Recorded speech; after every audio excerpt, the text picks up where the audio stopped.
না নদীর মাছ নিছো? হ্যাঁ কই দিছে? আমি তো 1200 দিয়ে নিয়েছি, 2000 চাইছে। 1200, 1000 বলছিলাম দেয় নাই।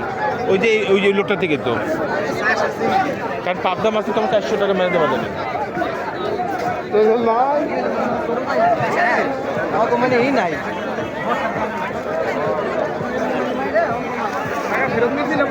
হ্যাঁ 300 করে দিচ্ছে।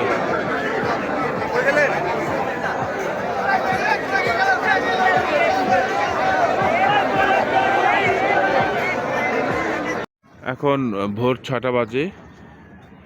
আমি এই যে সামনে পদ্মা নদীর পাড়ে আমি এবং আমার বন্ধু ইমরান চলে এসেছি।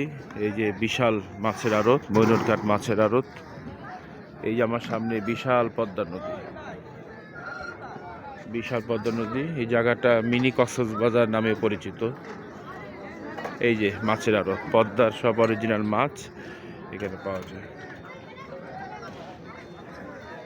এই যে ঝাঁকে ঝাঁকে সব নৌকাগুলি সব মাছ নিয়ে আসতেছে। কিছুক্ষণের মধ্যে আড়ত মাছে ভরে যাবে।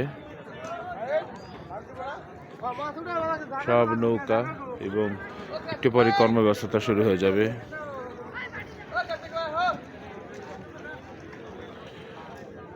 শত শত নৌকা করে মাছ আসতেছে পদ্মা থেকে, একদম পদ্মার অরিজিনাল মাছ।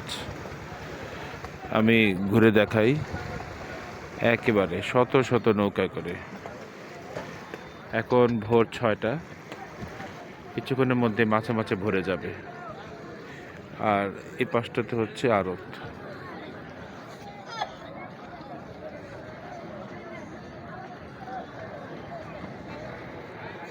একটু পর দেখাবো মাছ আসার পর। মাছ আসতেছে, এখনো নামা শুরু হয় নাই।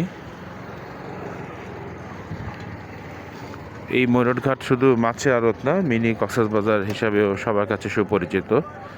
এখানের যে বালুময় যে তীরটা, এখানেই সন্ধ্যাবেলায় এখানে সবাই ঘুরতে আসে। এই যে সব ঢাকা শহর এবং আশেপাশে এলাকার যারা, সারা বাংলাদেশ থেকে যারা নদীর মাছের ব্যবসায়ী তারা এইখান থেকেই মাছ সংগ্রহ করে। নদীর অরিজিনাল রুই, কাতল, চিতল, বোয়াল, আইড়, সব ধরনের মাছ। ভোর হচ্ছে, সূর্য এখনো ওঠে নাই, সম্পূর্ণভাবে উঠতেছে, আকাশ প্রায় লাল, খুবই সুন্দর। আমি নভেম্বর মাস, এখন আজকে হচ্ছে 9 তারিখ।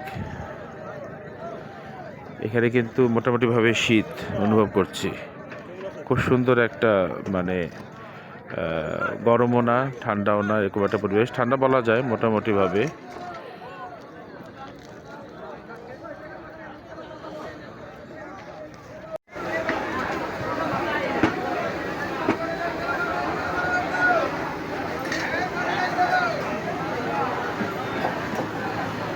এইটাই ভালো হোটেল না?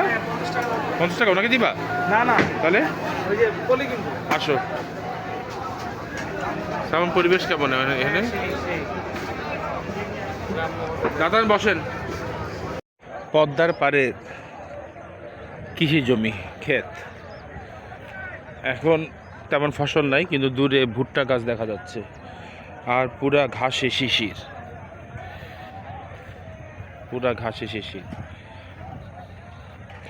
একদম গ্রামের যে পরিবেশ সেটা। দূরে কুয়াশা, আর ওদিকে পদ্মা নদী।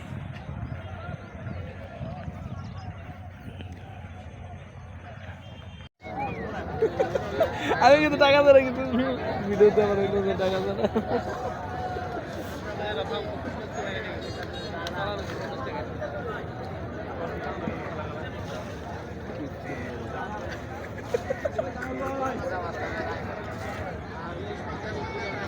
আমরা মৈনটঘাট থেকে বিদায় নিচ্ছি। এই যে ছোট চায়ের দোকান, নাস্তা করলাম, এখন আমরা গাড়িতে উঠব। এই যে অনেকেই মাছ টাছ কিনে নিয়ে চলে যাচ্ছে।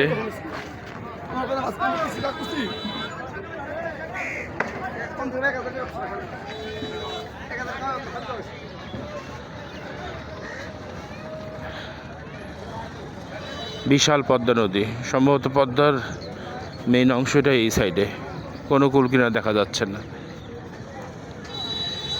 এখন আমরা চলে যাচ্ছি।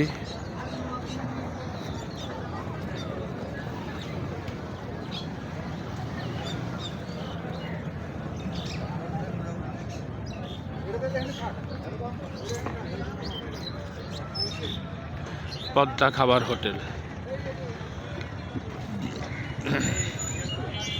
হ্যাঁ,